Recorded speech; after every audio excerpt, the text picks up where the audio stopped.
কাকুডিগাছির মনসা মন্দিরে গিয়ে প্রথম আমি মন্দিরে তো ঢুকতেই পারলাম না। 10:30 থেকে 3:30 অবধি ছিলাম আমি ওখানে। পূজারীর সাথে তো কথা বলাই গেল না, আর মন্দিরের ভেতরে আমি ঢুকতে পারলাম না। বাইরে থেকে মায়ের দর্শন করেছি, অনেক বিশ্বাস ভরসা নিয়ে গিয়েছিলাম। তো হাত বাড়িয়ে কোনোভাবে আমি পুজোটা দিলাম। তারপরে ভিডিওর মধ্যে কতক্ষণ ছিলাম, কি হলো বৃত্তান্ত আপনারা দেখতে থাকুন।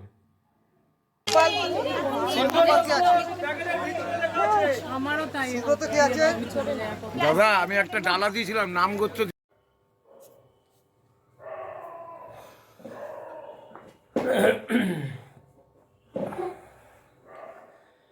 নমস্কার বন্ধুরা, আজকে আমি কিছু কথা আপনাদের সাথে শেয়ার করব।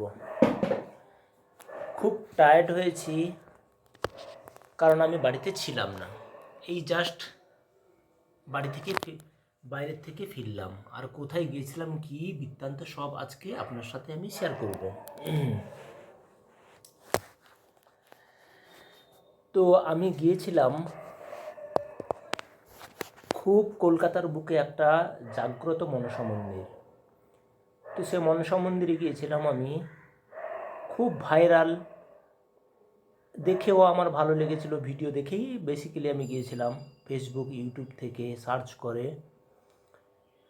অনেক মনের আশা নিয়ে গিয়েছিলাম, অনেক কিছু প্রবলেম নিয়েও গিয়েছিলাম।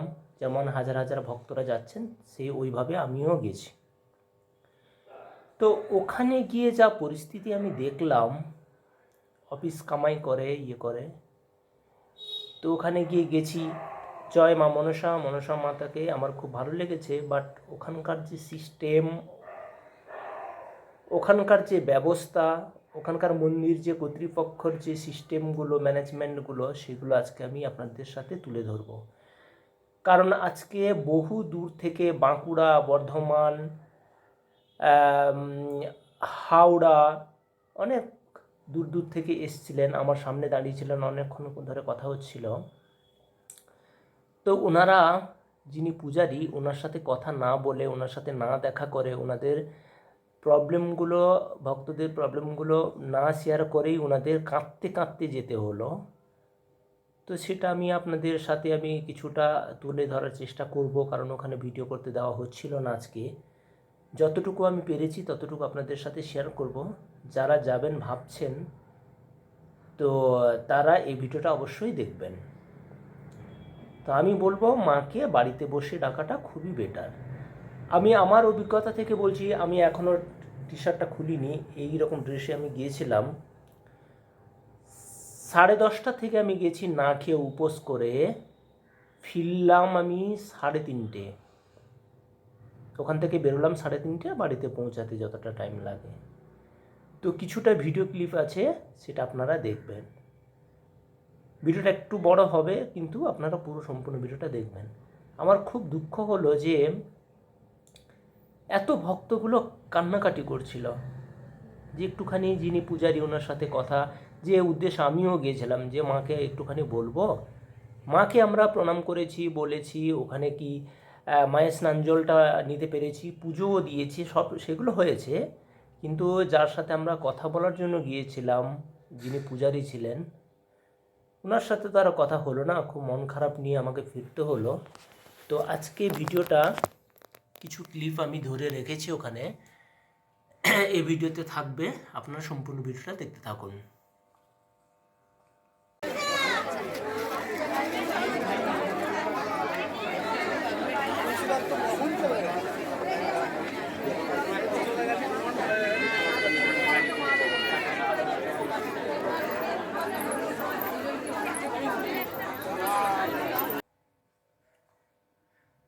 দেখুন এই দিদিটা কি বলছে। শুধু দিদি না, ওনার একটা ব্লগার গিয়েছিলেন, উনিও নিলেন ওনার কিছু কথা। সেই ব্লগার ভিডিও শ্যুটের মধ্যে আমিও আছি, আমিও কিছু বলেছি। এই দিদিটা কি বলছে আপনারা নিজের মুখে শুনুন।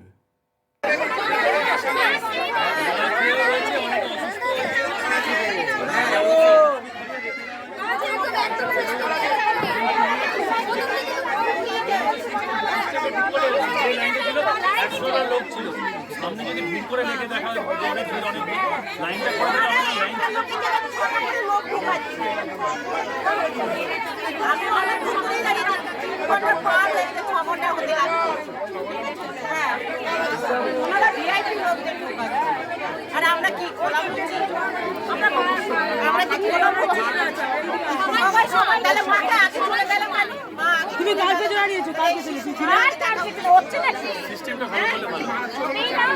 না বলছি তো মা আর আসবে হবে না, ছেড়া আমরা ছেড়ে দিচ্ছি। ও একটা যা দর্শন করবো,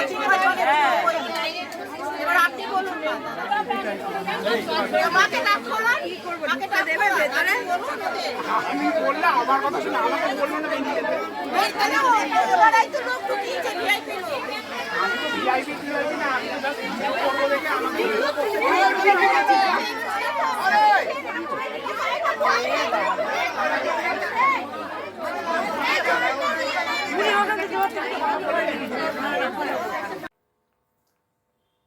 শুনলেন তো দিদিরা কি বললেন?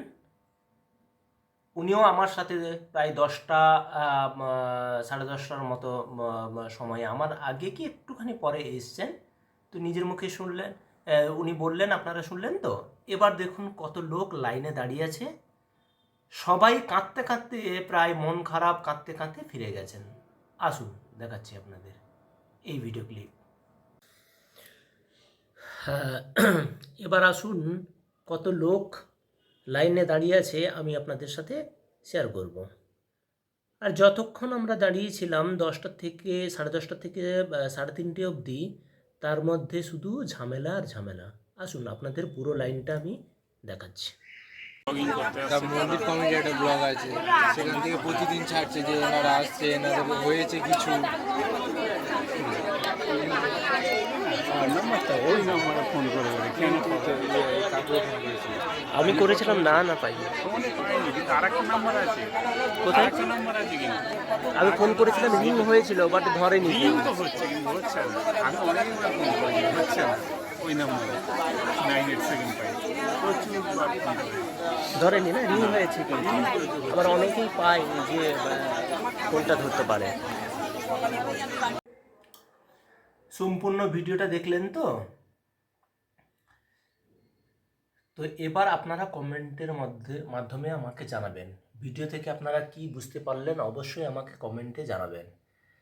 আর যারা লাইক কমেন্ট শেয়ার এখনও করেননি, করে নেবেন ফটাফট। আর যারা যেতে চাইছেন ভিডিওটা দেখার পরে কি করবেন আপনারা বলুন। আর জয় মা মনসা, জয় মা বিশ্বহরি। ভুল কিছু বলে থাকলে মা ক্ষমা করো। আর যত ভক্তরা গিয়েছিল মা, যারা কাঁদছিলেন, তাদের জন্য আমি প্রার্থনা করি, ওদের মনের ইচ্ছা পূর্ণ করো মা। জয় মা বিশ্বহরি, জয় মা পদ্মাবতীর জয়। আমার খুব কষ্ট হচ্ছিল যে দিদিরা, একজন দিদি এসেছিলেন, ওনার কোনো ছেলে মেয়ে নেই, তো উনি খুব মনের দুঃখে বহু আশা নিয়ে এসেছিলেন, আমাকে বললেন। তো আর কি করা যায়, উনিও কাঁদতে কাঁদতে ফিরে যেতে হলো ওনাকে, কিছু করার তো নেই।